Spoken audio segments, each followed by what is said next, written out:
My name is Charles Mbaogu, and I am the founder and also serving as the CEO of RendBit. This is the RendBit Tranche One demo video. In this video, I am going to demonstrate how users can create an account, export their accounts for recovery, request and process payments using payment links, exchange African currencies quickly, view transaction history, enable multi-factor authentication, and interact with the Linkio test anchor, all within our staging environment. So let's get started. I'm going to click on the Get Started button.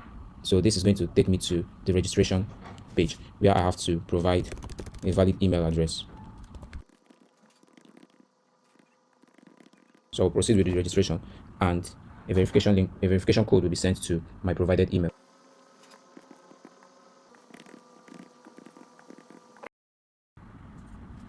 And here I have my RendBit account. So I will be demonstrating this using two different accounts. So while we proceed, I want to show you the profile section. I can also export my private key. So this is where the account recovery comes in. Once I click on this icon, I can enter my PIN code, and my private key will be displayed to me. In this video, I am going to cover up some part of the private key because it is actually a security kind of information. Let me proceed to the settings, where I can also enable multi-factor authenticator by generating my secret code, and this secret code has been generated for me. All I need to do is to copy it and go to my authenticator app, put it. I have just generated my secret code and I want to enable my multi-factor authenticator. Now I have to provide the code from my OAuth application. This is going to set up multi-factor authenticator for me, and that has been done successfully. If I should try to log in again, it is going to, you can see my 2FA is now enabled.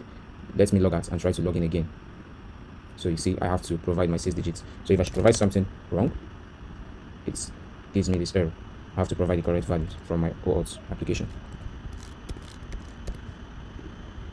Now I am logged in. So let's proceed with deposits, because I don't have any money here. So I'm going to be using two different accounts. Here I'm going to click on deposit here. I have the option to do through bank or through XLM. So let me try from XLM.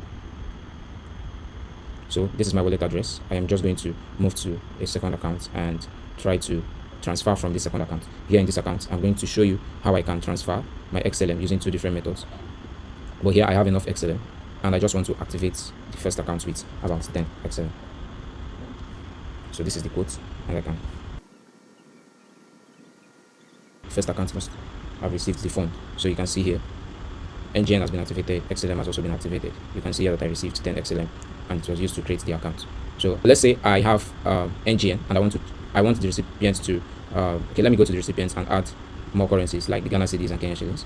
I'm going to proceed with the Ghana cedis, and it is adding. So we have Ghana cedis here. Okay, once again, I'm going to execute another exchange. I'm going to exchange my XLM in this other account, 5 of it, to NGN, and provide the transaction PIN.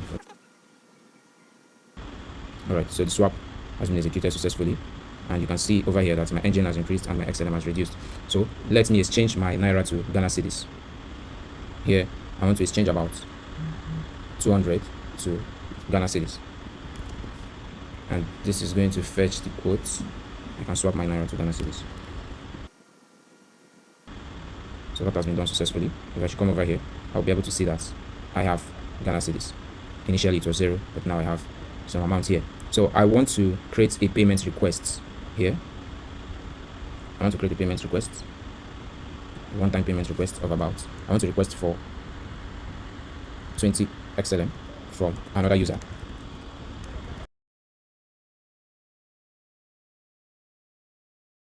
One day, I proceed by providing my transaction PIN.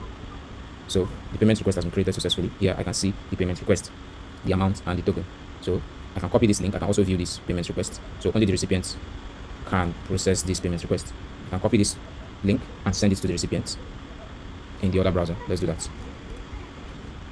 Alright, so here I can simply reject or accept. So let me accept this payment by providing my transaction PIN for this payment.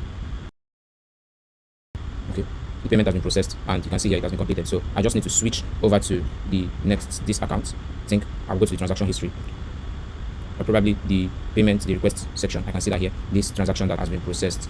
Alright, so here I'm going to display the test anchor where we are trying to withdraw to our bank account. So I have enough Naira here.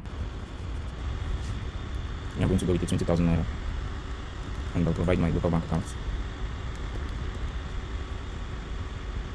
So this is my name, and I can continue.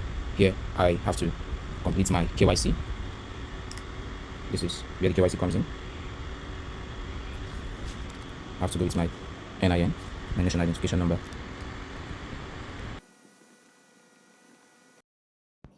With this, we have successfully delivered all the features outlined in our Tranche One scope. We are now moving quickly into extensive testing while preparing for Tranche 2 and Tranche 3. We will focus on deeper functionality, scalability, and broader integrations. Thank you, Stellar community.